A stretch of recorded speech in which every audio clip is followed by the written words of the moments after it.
Um, Hi everyone. Thank you so much for coming to this wonderful workshop. My name is Riku. I am one of the residents at the at Green College. I am doing PhD in physics. And before introducing our wonderful presenters, I would like to acknowledge that we are gathering on the traditional ancestral and unceded territory of the Musqueam people. And then I am really grateful that they are letting us live and work on this wonderful land. So I would like to introduce Dr. Cindi Glidden-Tracey. She obtained her PhD in the University of Illinois, Alabama-Champaign, and she's a clinical psychologist. And I would like to say a little bit about how I met her. I met her in 2021 when she was a professor in counseling psychology program in Department of Educational and Counseling Psychology and Special Education program at the UBC. I participated in Summer Institute in 2021 in the height of pandemic. And it was almost all online, but I really enjoyed the workshop. That was when I was first introduced this concept of rhythmic cognitive restructuring, especially in the context of Asian cultures. And because I love Taiko, it's part of my culture. So I really appreciated how this method can arise from my culture as well. So when I heard about the possibility of bringing this workshop here, I was so thrilled about it. And she is also a really approachable, wonderful professor. So I have been in very close touch with her, and I even met online with her for several times actually to catch up and talk about this workshop. Even after when she went to US and started working in the counseling center at the University of South Florida in the counseling center there. Yeah, and then she also lived in Green College before for a few months, and she has a really lovely appreciation of our residents, and personally, as a physicist, this lovely friendship with a clinical psychologist like Cindi is particularly meaningful to me and aligns very well with our motto, ideas and friendship. So with that, I am so happy to be in this workshop.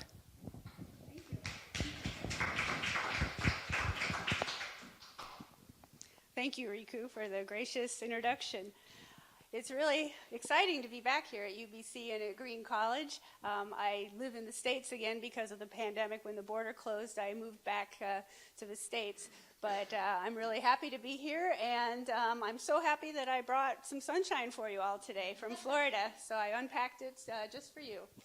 So we're here to talk about rhythmic cognitive restructuring, and this is Sara Pun. She's going to be my co-presenter today, and in just a few minutes she'll introduce herself as well.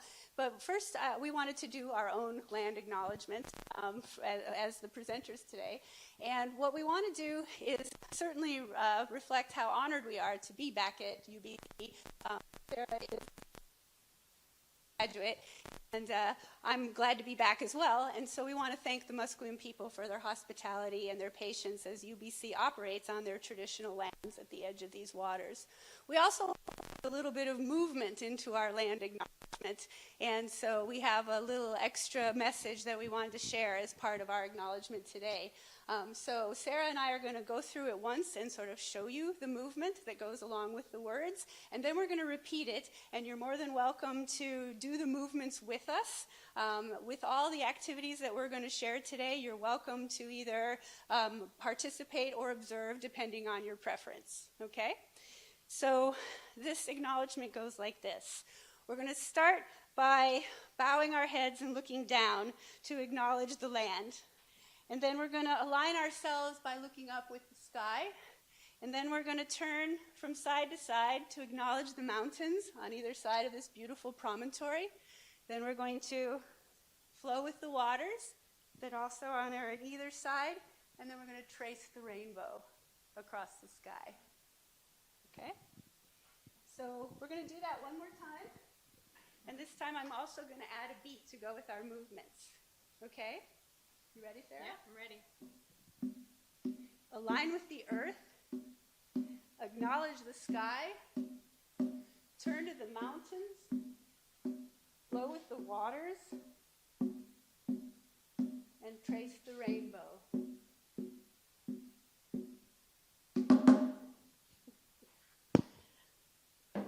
Thank you. I also want to say thank you to everyone who made it possible for me to come back to Green College and do this talk, especially to Riku for working so closely with me to allow this to happen, and also to Mark Vesey, who's the principal of Green College, and to all the Green College staff who've been so helpful. That includes Alan and Heather and Winnie and Damien and all the Green College hospitality staff, because the time we've spent here has been wonderful and the accommodations have been great. So we want to say thanks for that. I also want to thank my photographer, Fran Venegas, for being here, and Dan Cox, my former colleague, for supporting this effort, and also the Summer Institute group. How many of you are here who were part of the Summer Institute last, I guess it was 2 years ago already. Yeah, so good to see some of you here, and you're going to see your pictures pop up on the screen at some point before this is all over today. So I also want to say thanks to former students and former colleagues who've been part of my time here at UBC and my efforts to pursue this work in rhythmic cognitive restructuring. Did I skip a slide? I think I did. Yes, okay. So next I wanted to talk a little bit about each of our academic journeys. So as Riku said, I was at UBC for about 2.5 years.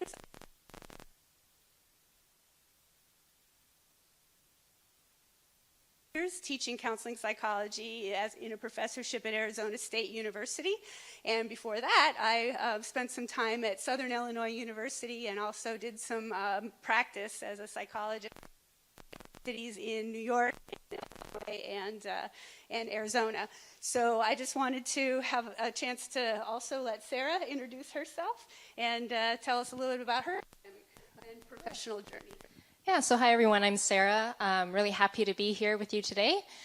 So I recently graduated from the counseling psychology program here. It was really wonderful. I also have a master's in music therapy, so it's kind of really unique that I can blend both of my interests in music therapy as well as counseling. And I really wanted to do that because there's such overlap, wonderful overlap with, verbal talk therapy as well as the expressive arts. And so now in my clinical work, I'm working with private clients, and it's kind of been a neat journey, kind of integrating music in times when talking in counseling. So, and I also find, music has it can be really powerful, it can be expressive, and sometimes when words fail, you just can't express yourself, you don't know what to say. Music can be a wonderful container to sometimes hold the therapy sessions, act as a co-therapist, but also to explore, some unconscious and spiritual realms. So it's been a very fascinating journey for me. So the last presentation I did on rhythmic cognitive restructuring here at UBC was in this room on March 15th, 2020, and that was the day before the whole university shut down. And we had no idea it would be so long, but here we are back again a little bit later, kind of following up on that early work. And it was in that presentation, this is actually a picture of the drums on that day, and it shows some of the big drums that I would drag over here, as well as the littler ones that I brought with me. And those bigger drums wouldn't fit on the airplane.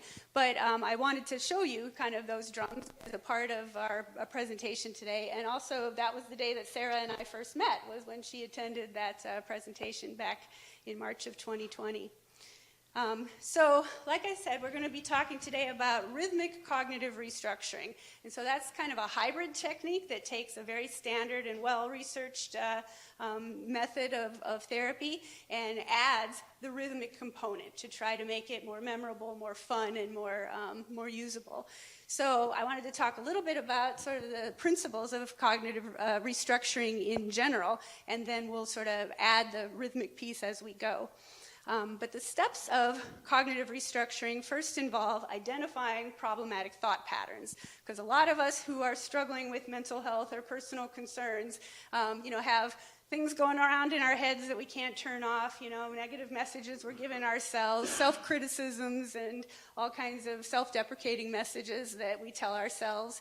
And so sometimes those just spin around in our heads without really getting expressed or put into words. So oftentimes the first step of addressing this in therapy is to try to speak it out or write it down or find a way to talk to somebody about it so that it's not just in your head. And so identifying those problematic thought patterns is the first step. And then the next step would be to try to examine those problematic thoughts and see, are those really realistic? Is there evidence to support them? What function do they serve for the person, and what's the value that's behind them? And then also being able to generate alternative messages to replace the problematic ones would be the next step. So you don't want to just have the person expressing all their negative messages. You want to be able to substitute something more positive as an alternative. So looking at these steps in a little bit more detail, that first step of identifying the problematic thought patterns means looking at things that somebody might be telling themselves that are really hypercritical or maybe very self-deprecating. Maybe they're being very irrational or unfair to themselves, saying things that are kind of unhealthy and unkind. And it could be about themselves and it could be about other people, but it's stuff that's just kind of ruminating and percolating in a way that's not at all helpful to healthy kind of functioning. So once we've identified these thoughts and we're trying to challenge them, we're asking, is there evidence to be thinking this way? What does this thinking do for you, or what does it do to you? Is it helpful or is it harmful to be thinking this way? And is that what you want to be telling yourself? Being able to talk to somebody and talk that through to think about whether this is useful is sort of the important step of the process. And then once you've kind of decided that some of these you're going to want to change, you want to think about what could you tell yourself instead. And it has to be something that's going to be believable. It can't be, all rainbows and unicorns and trying to convince yourself that, everything is fine when it's not. But is there a realistic and helpful message that you could be telling yourself that would be more healthy and kind? And then as these lists get generated, a list of negative messages and then a list of positive alternatives, then the next step is to engage the person in the process of learning how to stop those negative thoughts and then consciously, deliberately, and immediately replace them with something that's going to be kinder and healthier and more positive. So with that in mind, we wanted to kind of demonstrate in sort of a role play kind of sense what that might look like in a therapy context. Yeah, and I just want to quickly add that for those of you who are not familiar with cognitive behavioral therapy, it's very well researched. It's been very effective, especially for anxiety and depression. But it can be used for many other things as well, for conditions like eating disorders or panic disorder, phobias, PTSD. But yeah, it's a very effective technique. So Sara and I are going to kind of role play for you. She's going to pretend she's the client, and I'm going to pretend I'm the counselor or the therapist. And we're going to imagine that we've already gone through this step of identifying some of those negative messages. Sara is going to role play feeling really down on herself, being really critical of her own body, and having trouble expressing her feelings. We're going to imagine that those are the messages that we've identified already. And we've also, in black, identified some positive alternative messages that she could tell herself instead. And so in a therapy session, what we might do is we're going to try having her ruminate out loud on the negative message, and then I'm going to give her a signal to stop that rumination, and then immediately we're going to have her focus on saying the positive message aloud 3 times. So it's like practicing, catching it, checking it, and changing it. So sometimes this method is called thought stopping and thought substitution, which is accurate and descriptive, but it's also a mouthful. So a cuter way to say it is catch it, check it, change it. So when you catch yourself having a negative thought, check it. Is that really what I want to be doing? Is that what I want to be saying? And then change it. So here's how it might look in a session. I'm going to try turning this off, and we'll just go with one microphone, okay? Sure. So Sarah, what I'm going to do is have you ruminate on those negative messages, and then I'm going to give you the signal, and when I give you the signal, we're going to read aloud that positive message 3 times. Oh, I'm so nervous. I don't think I can be here. I don't think I can speak. I'm going to mess up. I just can't do it. I can't do it. Let's read that message aloud 3 times. Pay attention to the power of your thoughts. Pay attention to the power of your thoughts. Pay attention to the power of your thoughts. So what do you notice? I notice my body relaxing. Okay. That was really loud. It startled you. It startled me, and it stopped. It made you stop that. I stopped going down there, so Okay. that was good. Yeah. Okay. Yeah. So let's practice it again. Okay. And let's try it again with the second message that you've been ruminating about, Okay. that you told me about. And we're going to do the same thing, except this time I want to give you the option. Do you want to do the signal, or do you want me to do the signal? Because Okay. my goal is to get to the point where instead of me guiding you, I'm actually empowering you to be able to give yourself that message and practice stopping and replacing it with the negative thought. I think I'm not ready yet. I think you can help me. I'll do the signal. Okay. Should I do it softer? Sure. A little more gentle. Okay, fair enough. All right, so go ahead. Let's ruminate a little bit on that negative thought until I give you the signal. Oh, I'm so worried how you're all looking at me. Like I just need to lose weight. I don't think I look good. I'm so worried. I can't stand. Find strength in what your body gives to you. 3 times. Find strength in what your body gives to you. Find strength in what your body gives to you. Okay. I mean, I felt like that got more serious each time you said it. Yeah. What did you notice? Yeah, it just kind of letting the words sink in. It kind of, I feel like I'm kind of embodying it, like thinking about strength and how my body nourishes me. Mm-hmm. Yeah. Okay. So obviously doing this one time with me in the session doesn't make it sink in. It's like these are habits and thoughts that you've been ruminating on for a long time. So what we want to do is practice it repeatedly so that it becomes a new skill and that you get better at doing it. Okay. Should we try it again together today? Sure. Okay. And then you're going to try using that third message. And this time, would you be willing to try giving yourself the signal? willing to try. Okay. Okay. All right. So there you go. So All I right. just, So are you going to tell me when to stop? You're going to tell yourself because you're practicing learning how to stop yourself when you're having those negative spirals and being able to deliberately, consciously replace it with this new message once you give yourself that stop signal. Okay?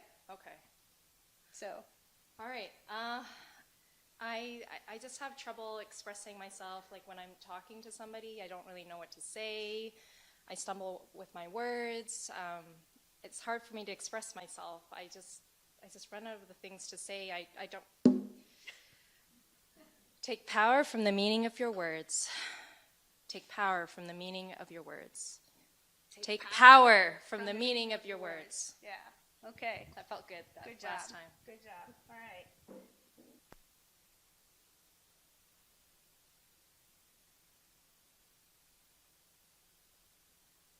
And it's going to take a little more time and a little more, exposure. And it also, is important to mention that, success with any new method takes time and practice. And so in a real session, what I would do is encourage her not just to do this with me in our meeting, but also to try it at home, and to practice it at times when she's feeling that she's really catching herself having these thoughts. But I would also encourage her to practice it when she's feeling okay or when she's feeling really good, because sometimes it's hard to motivate yourself to do something even if you know it's going to be good for you when you're not feeling great or you're not feeling very high on yourself.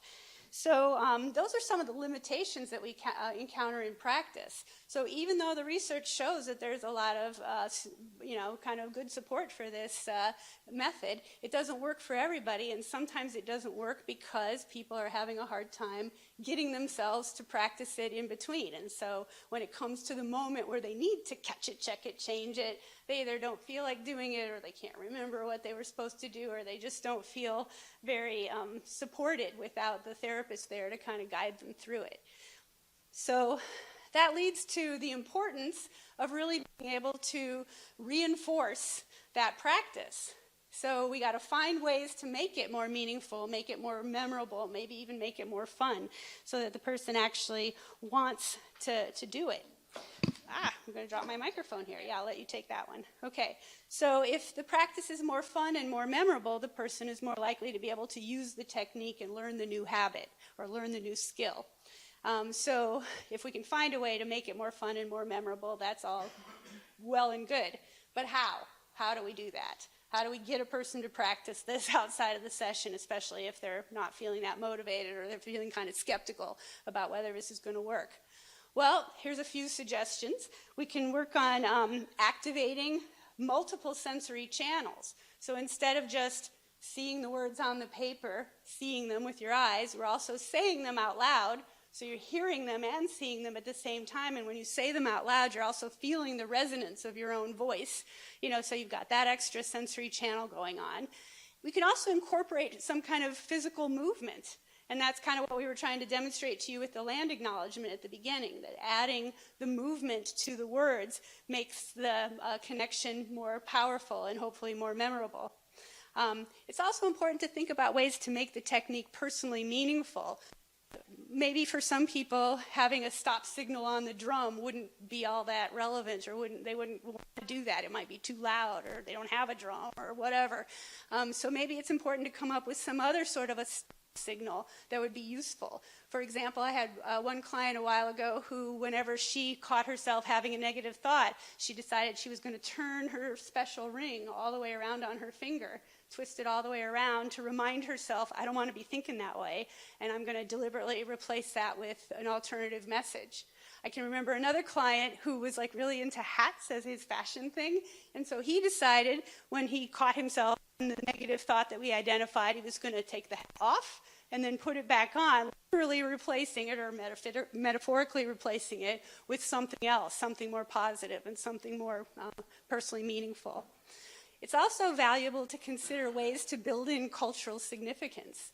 Where I work now in South Florida, it's an incredibly diverse student body, and I find that I spend a lot of time with clients talking about, sort of their cultural values and backgrounds and kind of how that relates to the techniques that we're trying to use and thinking about ways to make it work for them, kind of from their cultural perspective.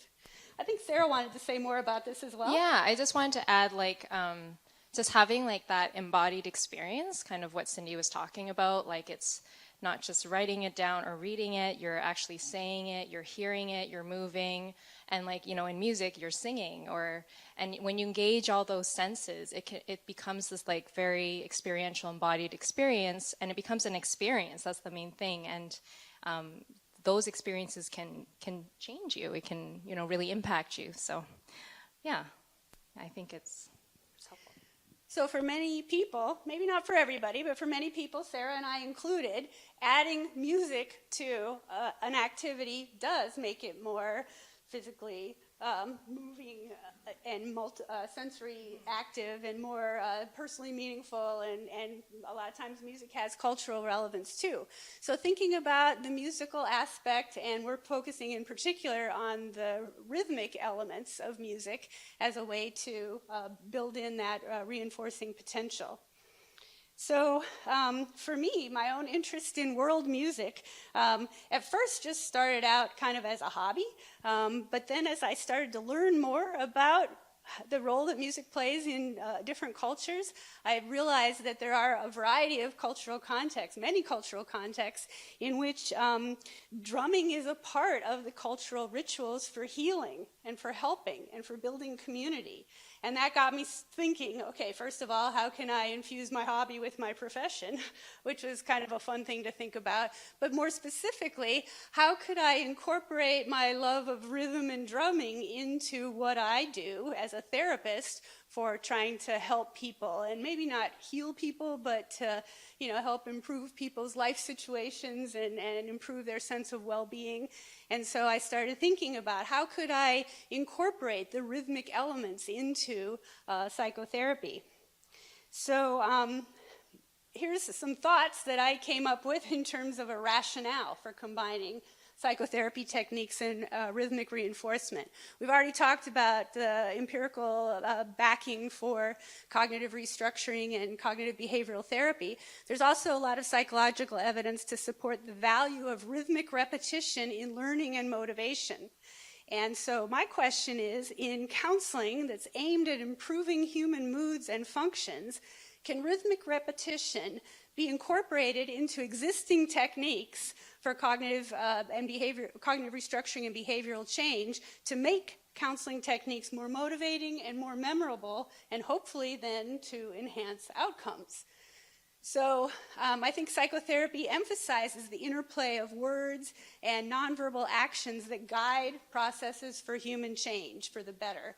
And also psychotherapy involves, to my understanding, it involves tracking rhythms of interpersonal communication, sort of the reciprocal impact that we have on one another over the course of our conversations.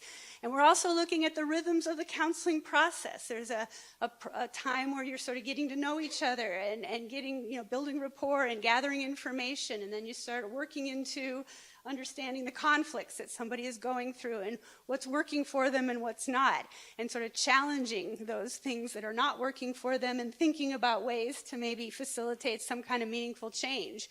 And then as the counseling process starts to come to a close, there's a time for consolidation and review and wrap up and talking about plans for the future after a particular course of counseling has come to an end. So there's a rhythm to the process. And there's also, for those of us who work in the academic setting, we know there's a rhythm to the academic calendar. And we also have rhythms to our own personal calendars in terms of times that are meaningful, based on birthdays or anniversaries of passings of important people or holidays, and important events like anniversaries. And so paying attention to those rhythms is part of getting to know someone's story that helps us to work with them in a therapeutic context. So we're acknowledging sort of universal human efforts to try to move with the rhythms in our lives and the harmony of natures. And I don't know that all psychologists would talk about it that way, but that's kind of how I think about it. And I just wanted to quickly add to you, as a music therapist, rhythm is the foundation of music. And, there's been so much research also done, about how music can affect our moods, but also, our heart rate. So you think about, listening to a slow piece of music or a lullaby, with a child or even an infant in ICU, it's shown, when you sing a lullaby to that infant, to that newborn, it can really lower their heart rate, and it can really help them take in the oxygen. It's just amazing what music can do. It also helps the parents who are in a very difficult situation, a very stressful situation. And I'm sure most of us probably listen to music, enjoy music to a certain extent, might even play music. But if you're going for a run or something, or you're really happy, you put on that fast, piece of music, and then you're energized and your heart rate's going. So rhythm really does affect us very much on many different levels. And I also wanted to bring one more concept, which is about entrainment. So I don't know, has anyone heard of that concept, entrainment? Yeah, some of you? Okay. So, and not everybody, that's okay. But entrainment is this idea about when you kind of hear a beat, right? And then we all kind of tap into that beat. And then we all start to kind of entrain to this beat, and then we're all kind of synchronized together. And it's this very powerful effect where now we're all kind of entraining and being synchronized to that beat, and it has an effect on us, on that sense of rhythm. There's research that shows that when a choir sings together, the members of the choir, their heartbeats entrain with one another, and they all start, their heartbeats become in the same entrained rhythm. Yeah. So we want to, here comes your photo for you Summer Institute participants. So we want to do a little demonstration that kind of shows some of this rhythmic entrainment and how this works. And we're going to use the drums that I have on the table behind me, and those of you who would like to try one out are welcome to try with us. So Riku and Sarah are going to pass out drums. So if you would like to try this, you're welcome to raise your hand and they'll bring you a drum. And if you're not interested, that's too, you're welcome to observe. It's also possible that if we don't have enough drums for everybody, that you can use body percussion too. So body percussion would be clapping your hands, or slapping your thigh, or it could be, tapping on your heart. So there's different ways, tapping your foot on the floor, different ways of using body percussion, okay?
And I just want to quickly mention too, for those of you who want to do this later and you don't have a drum, you can, and somebody mentioned this, you can use your body, something called body percussion.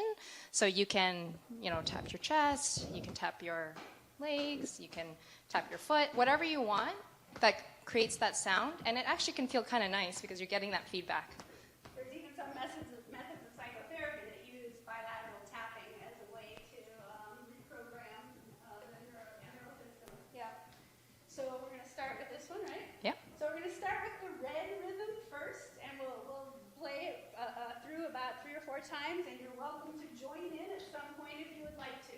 Okay? And this is not about perfection. It's not about performance. This is just about participation and playing around with it and see what we come up with. So we'll see what happens, right? Okay. So, you ready? Yeah. Okay. Find the rhythm. Find the rhythm. Inhale. Feel the rhythm. Exhale. Find the rhythm. Inhale. Feel the rhythm. Exhale. So try it if you want. Inhale. Feel the rhythm. Exhale. So Sarah's going to keep this going, and you can keep going with her. And I'm going to add the words in black at the bottom that are designed to correspond exactly with that more basic rhythm. Find the rhythm. Inhale. Feel the beating of your heart. Exhale. Find the rhythm of your breath. Inhale. Feel the beating of your heart. Exhale. Find the rhythm of your breath. Feel the beating of your heart. Find the rhythm of your breath. Feel the beating of your heart. Find the rhythm of your breath. Feel the beating of your heart. Find the rhythm of your breath. Feel the beating of your heart. Find the rhythm. Exhale.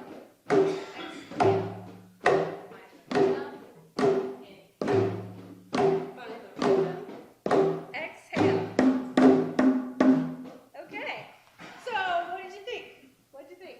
Were you kind of getting it? It sounded like people were getting it. Yeah. Okay. So that's entrainment. We're like sort of meshing together in terms of how we're playing, and we're coordinating our movement with the sound and with each other.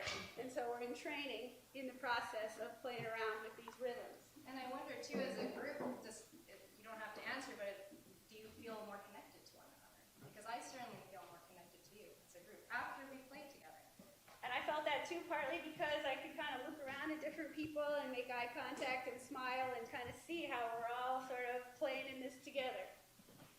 Okay, you can hang on to your drum if you want. We're going to use them again later, and you might pass them around if there's some people who haven't tried it yet and want to. But what I want to talk about next, yay, good work, that was fun. Okay, so now we're going to talk about applying rhythmic reinforcement with cognitive restructuring. Reminded me I need the microphone. Thank you. So when we're trying to apply rhythmic reinforcement with that cognitive cognitive restructuring technique that Sarah and I showed you earlier, again, there's several steps that I think are relevant. I mean, it's important not to just launch into it with somebody, but to introduce it and demonstrate it and practice it in an interpersonal context. It's also very crucial, I find, to gauge the other person's interest and willingness to try it. Because there's some people who are going to be really excited by this idea, and there's other people who are going to go, what? I'm not doing that. So it's important to see if the person even wants to try this. So, you're explaining what you have in mind first, and then seeing if that's something that they'd be interested in trying. If they're not interested in trying, fine. There's lots of other therapy techniques that we can use that they might be more interested in. I like to kind of give clients a menu of options and let them choose what they want to try. So if they do want to try it, then we revisit those written messages that we came up with earlier, that we used for the more verbal cognitive restructuring technique. So we might read those messages aloud a few times, especially the positive messages. We're not trying to reinforce the negative messages. We're trying to reinforce the positive ones, right? So we might have them read it aloud a few times and then listen to their own voice. So as the person is repeating those spoken messages, you're listening for the pulse and the cadence and the rhythm and even the variation, because different people might say the same phrase in a different way, and they might emphasize different words or different syllables, or they might, have different tones as they express it. So as the person is repeating the spoken message, they start to notice a natural rhythm in their own spoken words. And then, once you get a feel for what that rhythm is, then you can try realizing that same rhythm on the drum or using body percussion. So, like we said earlier, it's important to not just try this in the session, but also to, to encourage practice at home. So we could do that same cognitive restructuring technique, but instead of having Sara just say the message out loud, we could also then have her add the rhythmic reinforcement and have her play it and say it, with the idea that then we're activating multiple channels and incorporating that physical movement and making it kind of fun. So we thought we'd do an example of that with you, using the drums that you already have. And if there's anybody who hasn't had a chance yet to try out, oh, there we go, now we're going forward. So we thought we'd try this with, that's not what I'm looking for. I went 2 slides forward. This is the one we want. So we're going to say and play the steps of rhythmic reinforcement. Okay, so these are the same steps I just shared with you, but now we're going to put them to a beat. Okay, so let's show you what that's going to look like. All right, anybody not have a drum who wants to try one? We have an extra drum. We have an extra one, and we can also pass drums around if anybody wants to do that. Okay? Okay. That one, just so you know, is a 2-headed drum, so you can hold that one. Yeah, you can hold that one on its side on your lap, and you can play both sides. It's got 2 different sounds, okay? Yeah. So these drums come from a variety of different sources, and they're kind of fun to play with. That one's supposed to have a strap that goes around your neck, but it broke, so you can just hold it on your lap if that's okay with you. All right, so I'm going to try putting this down. Just leave it on like that, okay. So in this message, we're going to experience the resonance, the sound, and the action that go along with this rhythmic reinforcement technique. So let's try just saying it out loud together and listen to how your words sound when you say it. Okay, we're going to all say it together aloud. Say the message in your own voice, hear the cadence in your own speech, play the rhythm on your own drum.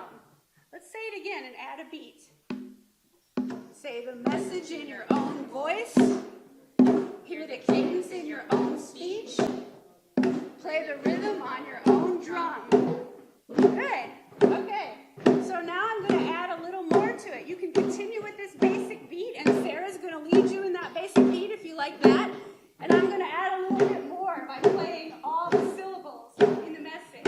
You can try that too if you want. Say the message in your own voice. Hear the cadence in your own speech. Play the rhythm on your own drum. One more time. Say the message in your own voice. Hear the cadence in your own speech. Play the rhythm on your own drum. Good. I like it. All right. That sounded great, guys. All right. So, that's applying rhythmic reinforcement, and like we said, it's important to practice it over time. And we also mentioned earlier that, both of us have had some experiences living and visiting and working and studying in other cultures and learning something about their music and their healing practices and how those maybe overlap sometimes. So we wanted to talk a little bit more about some of the cultural elements that have, or the cultural lessons. Neither of us pretend to be an expert in these other cultures by any means or in their music, but we have been influenced by what we've learned from some of these other cultures, because psychotherapy tends to be a set of concepts and techniques that are based on European and North American kinds of theories and research. But we are very aware that many cultures have their own practices to promote helping and healing, and many of those, employ some kind of rhythm and percussion. And so rhythm cognition is a field of study that looks at the human capacity to perceive periodic and complex auditory stimuli and to be able to entrain our motor movements to match the perceived patterns. So we were talking about entrainment a few minutes ago. And so rhythm cognition is how do human beings perceive the rhythms around us in our sounds and in our actions. And then how do we entrain or match our movements to match those patterns that we perceive. So these movements can involve deliberate actions, as we said earlier, like speaking or clapping or body percussion, or sometimes drumming or dancing, just to name a few forms of general expression that are common across different cultures. So we're going to talk very briefly about just a few different cultural influences that have shaped how we've been thinking and talking about this rhythmic reinforcement process. So first I want to say a little bit about multicultural influences from Africa. And I start there because part of my thinking about rhythmic cognitive restructuring came from my opportunity to participate in an African drum ensemble at Arizona State University. And then when I was here at UBC, I also got the opportunity to participate in a drum ensemble here that's taught by Professor Kofi Bolaño. And I wanted him to be here tonight, but he's actually teaching a class right this very minute, and they're getting ready to do their spring concert. I won't be here by Thursday when they're performing, but if any of you get into this stuff, and I would welcome you to attend their conference on Thursday, or not their conference, but their concert. Excuse me. So I wrote down some of the messages that have really stood out to me in terms of lessons that I've learned from the African drum ensembles that I've participated in. Excuse me, I'm going to get a drink.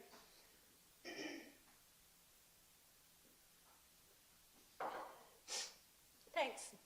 So the focus is how everything around us, every move we make, every piece of work that we do, every sound that we hear has some kind of a natural rhythm. And so, the focus on sort of perceiving that and incorporating that into our understanding of our daily lives is important in this cultural context.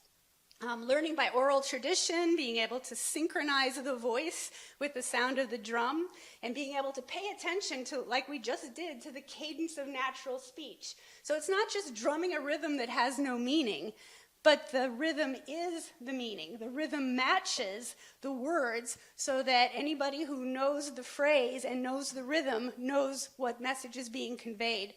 And the drum can carry messages far beyond the range of the human voice.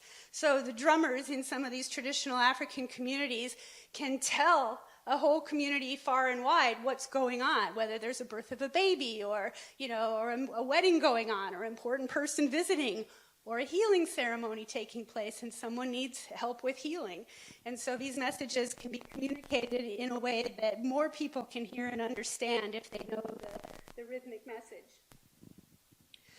So this idea that there are polyrhythms of everyday activities is a part of what I've learned kind of through participating in the African drum ensemble. I tried hyperlinking this and it's not really working, so I'm just going to share with you if I can. I think I have to get out of the, do I have to escape the whole program? Okay. But I wanted to share with you just a sample of some of the rhythms that I think are meaningful in this context. So I'm just going to play a minute or two of this just to give you a feel for those African polyrhythms.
and you can see how the whole community is involved. Some people are participating, some people are observing, but they are all actively engaged in the messages that are being communicated through the drum beat.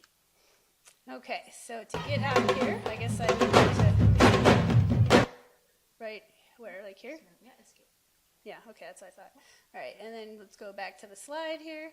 And thank you for your patience since our hyperlinks didn't work. All right, so then that brings us back to, there we go. All right, so the next culture or group of cultures that we wanted to mention was Asia, and I'm going to have Sarah talk about that because she's had a whole lot of experience with Asian music. Yeah, so I have played in a few different ensembles. One of them, I'm really interested in Balinese gamelan. Does anybody know what gamelan is? Heard of it? Heard? Yeah, played it? It's a really like a lively music, and I've been to Bali a couple of times and spent a few months there. And what really draws me to the music is that it's very lively. It's a cyclical structure. So when you're listening, it almost like with all the gamelan sounds, you almost get into a bit of a trance. And I find that it kind of holds me, and yet you're with the group. And so there's this kind of, when you think about therapy, you think, wow, you feel held, you feel supported. It kind of brings out these ideas within the music. As well, some cultural significance. The ocean is very important to their culture. They do a lot of rituals with gamelan and also with the ocean. And I got to observe some of these rituals. And so what's so fascinating is that when you listen to the music and you think about this cyclical structure, it kind of reflects the ocean as well when you think about the waves and the ebbs and the flows. So that's one thing. You can think about music you listen to and how it affects your rhythm or how you feel about it, because it does. The music captures something that's cultural. As well, I have a picture here. This is I'm from Calgary, and this is the Japanese taiko group I was a part of, Midnight Taiko Kai. And when I started learning taiko, it was just a very unique experience. And Ricky was saying that you love taiko. It can be very dynamic and can be very powerful. And playing as a group, we often, kind of like that video you saw with the African drumming, you're playing together synchronously. And the power of the taiko, you're just hitting it and you're all together, and it just evokes strength. And then there's silence, and there's something about the strength of community and unity, which is my last point, is that group music making is an amazing experience where, like I mentioned, you feel supported, you can feel like you can, do things. And so therapeutically, just kind of like learning to let go, to use music as a container, as support. And so you can apply these kind of therapeutic lessons or get therapy ideas from playing music. So we have a little sample of taiko drumming for you as well. Let me open that one up. That's this one.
contrast, between the loud and the soft did you want to say anything more about that? It's physically exhausting. I would think so. But it's a good workout. It does look like a great workout.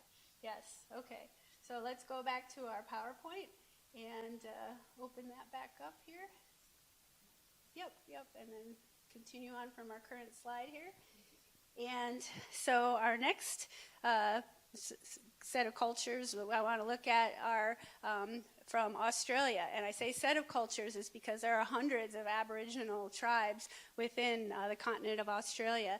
I was lucky to get to live there for a while. I did not by any means live among the Aboriginals, but I learned a lot about them while I was there and was very fascinated with finding out more about their cultures and their music and their healing practices. And there's a very strong sense that the mind and the body are inseparable. So in order to prevent ill health, it's very crucial to maintain a balance between the physical and spiritual selves.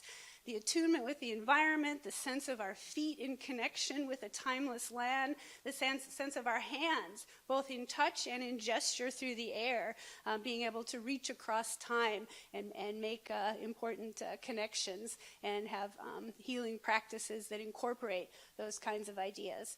So again, I'm going to move out of the slides for just a minute so that I can show you a sample of some contemporary Aboriginal Australian music.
To be able to watch the whole thing together, but I'm going to stop it there. But I just love that message about this is our timeless land and being able to kind of find ways to blend the contemporary with the traditional in efforts to keep the important components of the culture alive, even in a time when there's lots of factors that work against that. All right, so let's go back to our PowerPoint here, and we have one more cultural group that I want to mention here, and let's see, we're continuing from the current slide, and maybe it's obvious that it would be important to end with something from the indigenous Americas. Both North and South America are full of indigenous peoples who utilize drums in their traditional ceremonies and healing processes, and there's a real emphasis on rhythm, the cosmic parallels of finding expression and energy and community through the rituals of drum, dance, and song. The people that I have talked to try to communicate the sense of the heartbeat of Mother Earth that's reflected in the drum.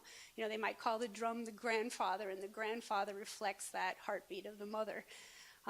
There's a sense of a rhythm between the earth and the sky, and people, humans, being kind of part of communicating and experiencing that rhythm, and the connection with the spiritual dimension of reality and the creator through the rhythmic and ecstatic trance states. And I really like this concept of being able to dance in honor of others and for those who can't. Because, sometimes people get to a point in their life where they have some kind of an infirmity and they can no longer participate in the dance actively. But the younger and fitter dancers can dance for them when they can no longer do it. So I think that's pretty meaningful. And just as we did before, I want to give you just a little sample, knowing that we're just barely touching on these important concepts here, but wanting to share with you some of those cultural influences that we've been exposed to. So this last one is from, I think this young man is from Edmonton, and I thought you'd enjoy hearing him.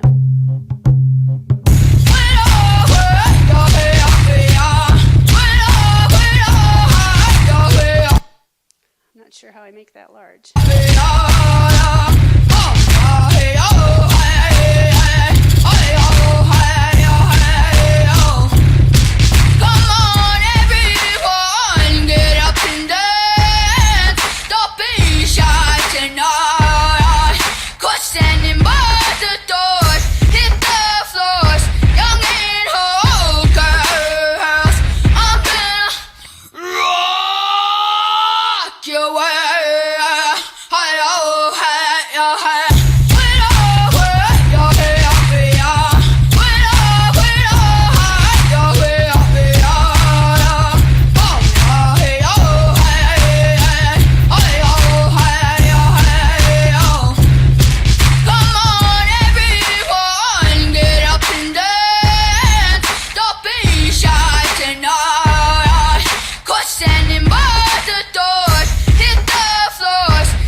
To fit together into a polyrhythmic message that will help you hopefully remember some of the things that we've talked about together today and being able to think about if and how you can use these in the future. The first set of rhythms is about calming yourself using your breath and being able to focus in that more calm state. The second set of messages is about restructuring the way you think, paying attention to what you're telling yourself and whether you want to be telling yourself that and how you might be able to tell yourself something more healthy and more positive.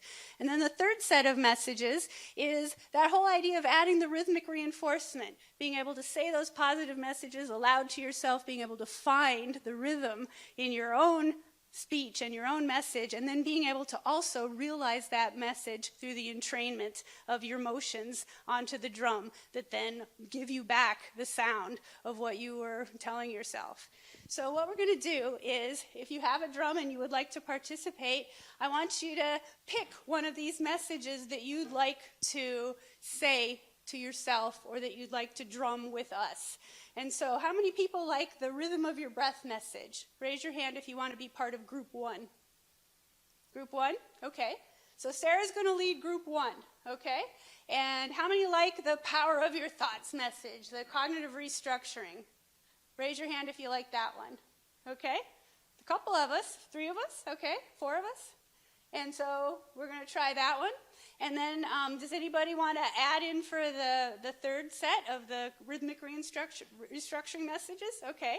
Okay, so great. So we've got 3 groups, and what we're going to do is Sara is going to start with group 1, and you guys are going to say and play the message 2 or 3 times until you kind of get it together and have a shared rhythm and are trained with each other. And then Riku and I are going to lead group 2, and we're going to come in over the top of you so that our message fits perfectly with yours. And we're going to do that about 3 or 4 times until it feels like a good rhythm. And then Riku is going to keep going with you. And then for those of us who raised our hand for group 3, I'm going to lead you in the last set of messages. And again, we're going to lay it over the top of the messages that are already playing. And we're going to get this cool polyrhythm going. Not about perfection, not about performance. This is just about playing and participating and see what we come up with. Okay? So let's do it. All right. So everybody who wants a drum has a drum. And I'm going to bring Riku up here as well. Okay? And you're going to play with the stick or your hand? Okay. Perfect. Okay. So group 1. And those of you who are in group 2 or 3, you can start with group 1 if you want and then peel off to your own message when the time comes. Okay? So let's all, those of us who want to, start that together. I'll let Sara lead. Let's get a beat going.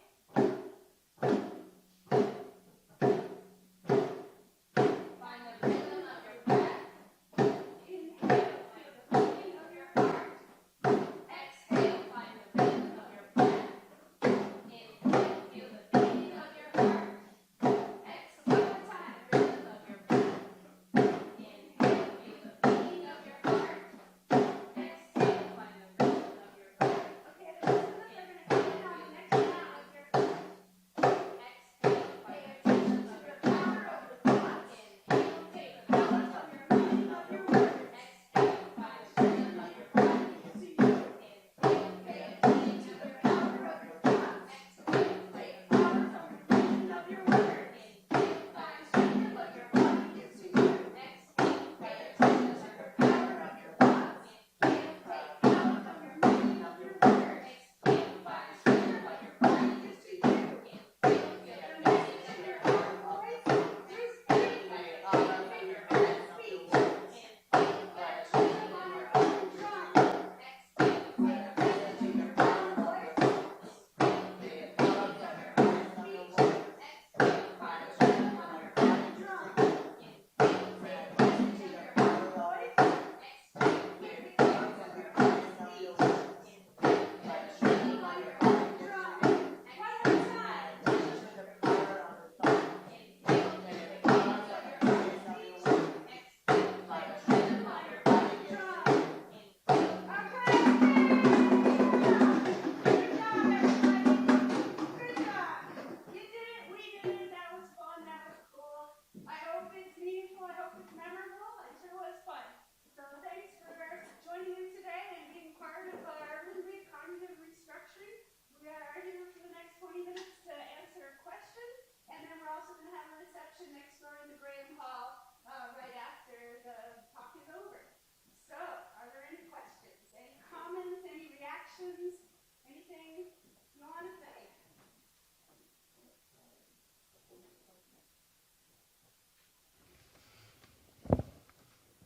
Thank you. Thank you. Thank you for coming.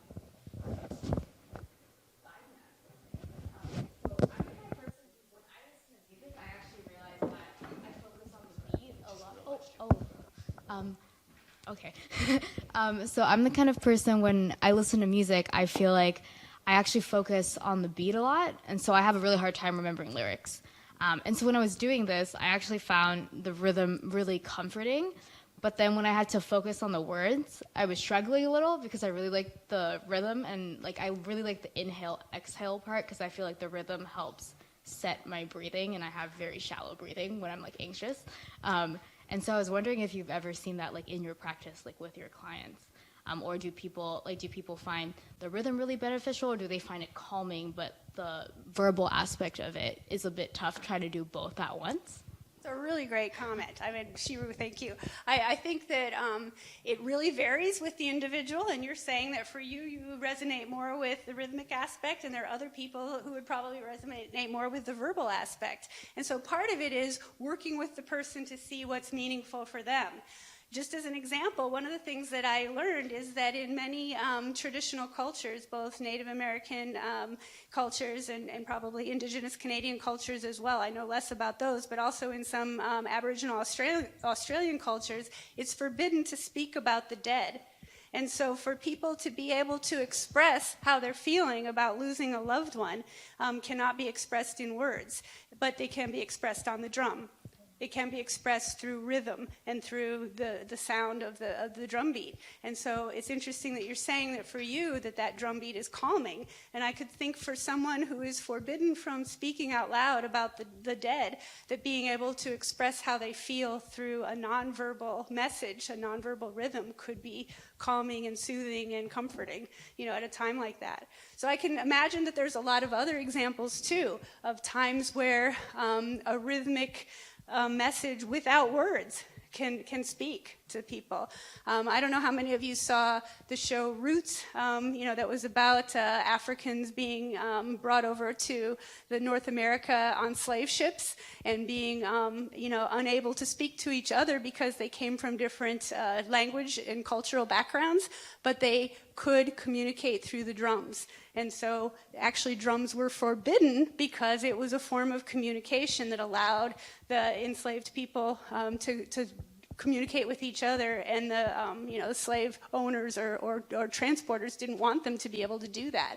And there's an example of one of the only slave revolts where I think this happened in Haiti, actually, where the slaves were actually bound with the Taino people who were native, and they were able to overthrow the slave traders and successfully revolt. And they did it through communication by drum, because you had people who were coming from different language backgrounds and couldn't communicate with each other in other ways, but they could use the drum to do that. So I think what you're saying has many, possible permutations. Thank you so much. Yeah, that's a lot of stuff I didn't know. Thank you for sharing. Thanks for the question. Yeah. I just wanted to add a little bit to that too, as a music therapist, I've worked in hospitals and with seniors in long-term care homes with dementia. And, for some of them, it's hard for them to speak or to express themselves. But using the drum, again, is a wonderful communication tool. And so absolutely, you can use it in so many different ways, like finding the beat, communicating. Also, children with autism, I've worked with them, and it's just so fascinating how you can communicate through nonverbal as well, through music. And so this technique is very interesting, but I also think you take layers of it, kind of what Cindi was saying, to kind of suit what you need to do. Have you tried with people with dementia? This technique specifically? Well, just using music. Oh, music therapy, yes, many times. Yeah. It's I've done it using improvisation, so just kind of giving someone a percussion instrument, a drum, for instance, and then maybe playing a familiar song, and sometimes it's even physically difficult to tap along, but I'll see a little tap with their fingers or with their foot, and then they're engaged, and even though it's very subtle, but it's quite significant. Yeah.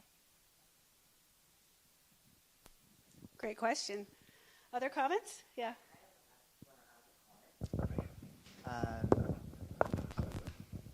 It's been a while since I played, this kind of drums. Even though I got such a wonderful drums that I don't know where it went, but there was a drum that I got from Cindi, and then I really appreciate it. But so what I noticed was I think body percussions has its own benefits, and I think these ones also have their own benefits in the sense that it is really loud, right? So it's hard to hear your voice. And for instance, when we were playing the drum and the three of us were in front, I was oh my God, I have to, turn up my volume. And it really enhances my perception of the words that I'm saying, because this one itself is loud. So, you have to, go louder in order to hear your own voice. And, that really enhances this, feedback of your own words into your ears. And And I think to add to working with people with dementia or people with autism, I think these percussion instruments are really wonderful because these really small movement can significantly amplify the sound. So I think it could be really useful, I feel. Really good point. And I just wanted to add to, like, at the Summer Institute, we actually had a chance to have a bit more time, and we created our own messages. We did, yeah. For ourselves personally. And then we each had our own different rhythm and way of saying it. And then it wasn't so much just like match, like here we were really keeping a beat, right? It was pretty strict and rigid. But, you know, when we're doing it ourselves, it was kind of like some like you were saying, Cindi, some people said it's slower or maybe dependent on your mood. And I think that rhythm could become meaningful, like when you do it for yourself. Yeah. So there's a lot of variation, a lot of personalization, and it's really cool. Question? Yeah, well, thank you for your talk and for entertaining us. So my question was just more just to do with the therapy itself and like the evidence for the combining of cognitive restructuring with rhythmic. Is it an additive effect, or what does it bring beyond perhaps making something more memorable? Is it actually showing some healing benefits or counseling benefits? Well, I can speak to that more anecdotally, I think. I mean, I know that there is research going on with rhythm cognition that's looking at rhythm and how humans use rhythm in a variety of contexts. I'm not aware at this point of specific research that looks at it in a therapeutic context. I think that would be really interesting to see what that would lead to. And as I mentioned earlier, there are, I should say, methods that use, you know, kind of tapping and bilateral kind of movement as a way to engage in neuroprogramming. But what I could say anecdotally is that what I've noticed when I introduce this idea of rhythmic reinforcement with my clients is their mood changes, their tone changes, you know, their energy changes. They smile more. They, you know, sit up straighter. They, you know, they get sort of excited about it. They march down the hall after the counseling session is over, you know, kind of saying their rhythm out loud, you know, and it's just interesting to me then to hear them come back and talk about it the next time, like how they've used it. And this is sometimes with clients who have been sort of reluctant or hesitant to kind of use the straight cognitive restructuring that just uses the words. But once we add the rhythm, they show me that they remember it more in terms of how they talk about the work that we're doing and what they're doing in between sessions. So I would love to see more research going on with that. I'm towards the end of my career, and so I don't think I'm going to be the one engaging in that directly. But I think that there's some real potential here to look for those kinds of actual benefits in an empirical context. Thank you. And I just want to quickly add, like, music is so motivating, and there have been studies like at Bloor Hospital with children in the hospital, and it's a very neat system. I don't remember what it's called, but it's like through the computer, and it's to help them increase their gross and fine motor skills. But when the child reaches, and then you can see in the screen and it lights up, then music is played. And so that, like, kind of feedback is really motivating. And they found that doing it, like getting them do the physical rehabilitation with this program was very effective. So just to add that, it can be very motivating.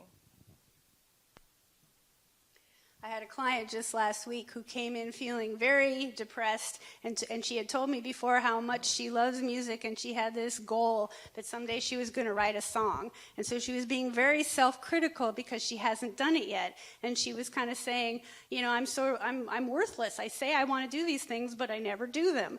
So we did some rhythmic cognitive restructuring together, and oftentimes this is not a technique that happens in a single session. It's one that unfolds over a few sessions. So she and I had already done some some of the cognitive restructuring just using the words. And now I was saying, well, let's add this rhythmic piece. And by the end, she was leaving saying, I no longer feel depressed, I feel energized. And I said, because you wrote a song today. And she goes, I did. I wrote a song today. And so it's like she had accomplished a goal without even realizing she was doing it. And then she came back the next week, and she had written 2 more songs, and she brought in a ukulele to play them for me. And so I played the drums while she played the ukulele, and now she has 3 songs. So, again, it's anecdotal, I realize, but I see the evidence in at least my experiences of trying this out with people in actual counseling sessions. And as you can see, it can be used in a group format. It also can be used in an individual format, and it can be tailored to different kinds of therapeutic contexts in ways that I think have a lot of potential, with research yet to be done. What other thoughts or questions? We got about 6 minutes left. When you do therapy, sorry, I just realized, do you tend to do like couple sessions where you identify like what the client's like found out thoughts are, or like what issues they're facing, and then introduce the music? Like, Yeah, right. But what I would do is, the question was, how would this unfold over a couple of sessions? And so, maybe in the first session where the client has agreed to try it, we would identify and write down what some of those negative messages are and challenge and dispute them to look at the evidence and the function and the value of those messages. But I never want to end a session where we've just talked about negative messages. I want to make sure that I pace the session so that we generate at least one positive message and that we can work with that before I send the person home, And so then we might, try the thought stopping and thought substitution technique, and I might encourage them to practice it. And then if they come in the following week and they say they have practiced it or they're interested in continuing with the process, then I might introduce the idea. There's a way we could add to this. What do you think about this idea? And if they're up for it, we try it. And if they're not, we come up with another idea. Yep.